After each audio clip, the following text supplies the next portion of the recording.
आज से लगभग 1450 साल पहले, यानी जब प्रॉफेट मोहम्मद सल्लल्लाहु ताला अलैहि वसल्लम का जन्म नहीं हुआ था, तो यहाँ सऊदी अरबिया में क्या हुआ करता था, यानी यहाँ के लोग किस धर्म को फॉलो किया करते थे। आइए जानते हैं आज की इस वीडियो में। और इसी तरह की इस्लामिक घटनाओं और वाक्य से रूबरू होते रहने के लिए आज ही सब्सक्राइब करें हमारे चैनल इस्लाम हिस्ट्री को, और साथ ही बेल आइकॉन को प्रेस करें। दोस्तों, उस दौर में यहाँ पर जर्रा बराबर ही लोग ऐसे थे कि जो एक खुदा के कॉन्सेप्ट पर यकीन किया करते थे और एक खुदा की इबादत किया करते थे, वरना सऊदी अरबिया समेत यह पूरा का पूरा जो अरब इलाका था, यहाँ पर बुत परस्ती यानी कि मूर्ति पूजा हुआ करती थी। हाँ, वो बात अलग है कि अलग अलग कबीले के लोगों ने, अलग अलग इलाके के लोगों ने अपने अलग अलग गॉड को चुन रखा था, मगर वह करते मूर्ति की ही पूजा थे। फिर यह हुआ कि इस्लाम का उदय हुआ कि जिसने चंद सालों के अंदर ही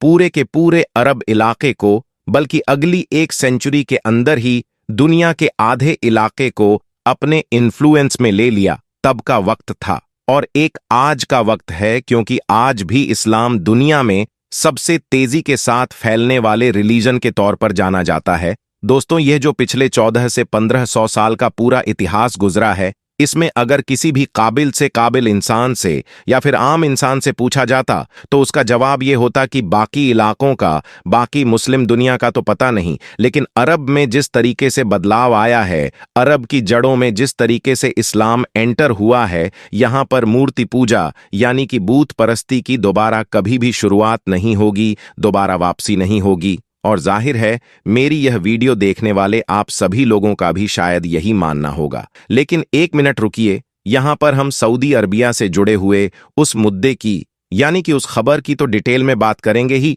कि जो पिछले 8-10 दिन से पूरी दुनिया में काफी वायरल हो रही है और जिसने दुनिया भर के लोगों को हैरानो परेशान कर दिया है, स्पेशली मुस्लिम दुनिया में रहने वाले लोगों के होश उड़ा रखे हैं। लेकिन उससे पहले हम नजर डालते हैं एक हदीस के ऊपर। सही मुस्लिम की हदीस नंबर 3572 के मुताबिक हजरत आयशा सिद्दीका रजी अल्लाहु ताला अन्हा से मरवी है कि हुजूर सल्लल्लाहु अलैहि वसल्लम ने फरमाया कि उस वक्त तक शब रोज का सिलसिला खत्म ना होगा, यानी कि कयामत नहीं आएगी, जब तक दोबारा लातो उज्जा की इबादत नहीं की जाएगी। अब आप में से बहुत सारे लोगों के दिमाग में यही सवाल उठ रहा होगा कि भाई, यह लातो उज्जा कौन है जिनकी दोबारा इबादत शुरू होने को इस हदीस में कयामत की निशानी के तौर पर बताया जा रहा है। तो दोस्तों, जैसा कि मैंने आपको पहले ही बताया कि पैगंबर हजरत मोहम्मद सल्लल्लाहु ताला अलैहि वसल्लम की पैदाइश से पहले अरब के ज्यादातर लोगों ने अपने अलग अलग खुदा बना रखे थे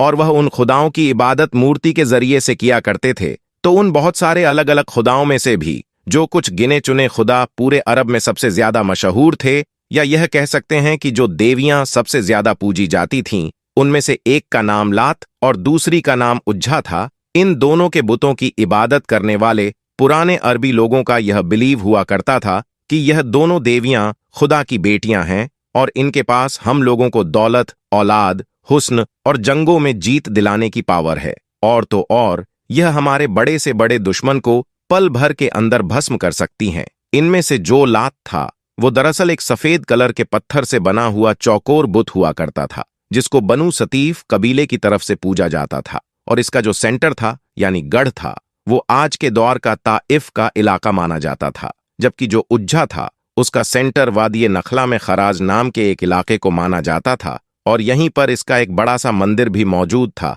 कुरैश समेत बहुत सारे कबीलों के लोग यहाँ पर आया करते थे और इबादत किया करते थे। जानवर जिबाह किए जाते थे और बड़े बड़े नजराने चढ़ाए जाते थे। उज्जा नाम के इस बुत की वो एक हैरान कर देने वाली खास बात कि जो इसको बाकी अरब के बुतों से अलग बनाती थी, वो यह थी कि यह अपने मानने वालों से कलाम भी करता था, यानी बातचीत करता था। बहुत सारे मुस्लिम इतिहासकारों ने और स्कॉलर्स ने यह लिखा है कि दरअसल कौमें जिनकी एक सरकश औरत, कि जिसको आम जबान में चुड़ैल भी कहा जाता है, वह इसी मंदिर के पास में मौजूद एक पेड़ पर डेरा डाला करती थी, मतलब वहीं पर रहा करती थी, और जब जरूरत होती थी तो वही इस जिन में समा जाती थी और लोगों से बात किया करती थी। जबकि बाकी कुछ स्कॉलर्स ने इस पूरे मामले में जादू की भी इवॉल्वमेंट बताई है। फिलहाल फतेह मक्का के बाद पैगंबर हजरत मोहम्मद सल्लल्लाहु ताला अलैहि वसल्लम ने इस्लाम के इतिहास के सबसे मशहूर और ताकतवर कमांडर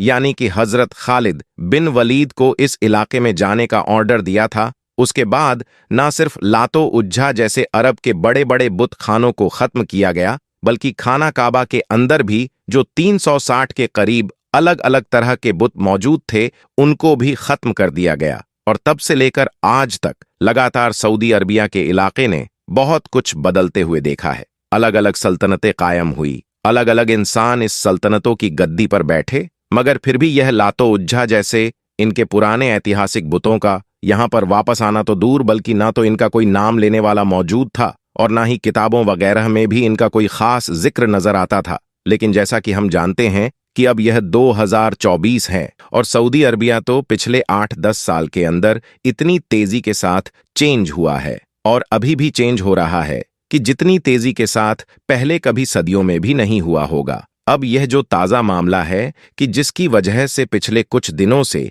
मीडिया या फिर सोशल मीडिया के ऊपर काफ़ी विवाद हुआ पड़ा है और कंट्रोवर्सी हो रही है, वह दरअसल इन इंसान के एक बयान से शुरू हुआ था। इनका नाम है उस्मान इब्ने फारूक और मुझे उम्मीद है कि आप लोग जब ऑलरेडी सोशल मीडिया के ऊपर हैं तो आपने इनको कहीं ना कहीं सोशल मीडिया के ऊपर देखा ही होगा। ये दरअसल एक पाकिस्तानी अमेरिकन स्कॉलर हैं कि जो अक्सर एथिस्ट यानी कि नास्तिक लोगों से या फिर कई बार क्रिश्चियन वगैरह लोगों से डिबेट करते हुए नजर आते हैं। अभी हाल ही में जब यह एक पॉडकास्ट में गए थे तो इन्होंने किसी बात का जवाब देते हुए यह कहा था कि सऊदी अरबिया के अंदर लातो उज्जा की एक बार फिर से इबादत शुरू हो गई है। इन्होंने कहा कि भले ही यह कम्युनिटी अभी बहुत छोटी है और बहुत ही कम लोग हैं और जो हैं भी वो अपने घरों पर या फिर दूसरी खुफिया जगहों पर ही यह करते हैं, लेकिन हाँ, इनके पास ठोस सबूत हैं कि ऐसा सऊदी अरबिया के अंदर हो रहा है और वो भी यह स्टैचू किसी म्यूजियम वगैरह में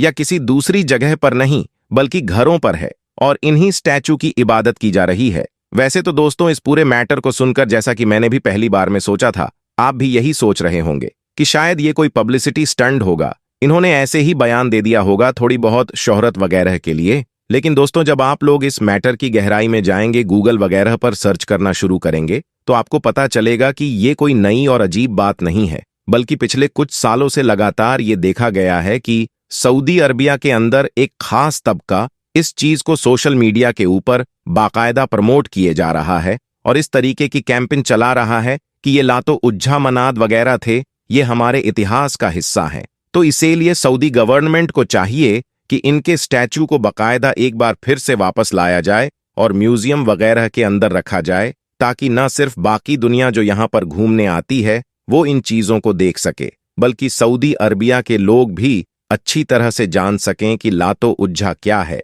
और यह हमारे इतिहास का ठोस हिस्सा है। और शायद यही वजह है कि जब एक अमेरिकन स्कॉलर पॉडकास्ट में इस तरीके की बात करता है तो बाकी दुनिया के मुसलमानों ने इस बात को लाइटली नहीं लिया, बल्कि बहुत ज्यादा सीरियसली लिया, क्योंकि पिछले कुछ सालों से सऊदी अरबिया में सोशल मीडिया के ऊपर लातो उज्जा का जो की वर्ड है वह कहीं ना कहीं नजर तो जरूर आया है। और जैसा कि हम जानते हैं कि ऑलरेडी सऊदी हुकूमत इस तरह के बहुत सारे म्यूजियम बना भी रही है और अपनी पुरानी से पुरानी चीजों को ढूंढकर वहां पर लेकर भी आ रही है। तो इसीलिए यह कोई ज्यादा हैरानी की बात भी नहीं होगी कि अगर हम फ्यूचर में देखें कि सऊदी हुकूमत की तरफ से वहां के किसी नए या पुराने म्यूजियम में इस तरह के स्टैचू लाकर रखे जाएं, क्योंकि इससे पहले भी सऊदी अरबिया की हुकूमत इस तरह के कदम उठा चुकी है कि जिस पर उसको पता था कि पूरी दुनिया के मुसलमानों की तरफ से उसको खूब क्रिटिसिज्म झेलने को मिलेगा। मिसाल के तौर पर सऊदी अरबिया में वह जो एक मशहूर इलाका है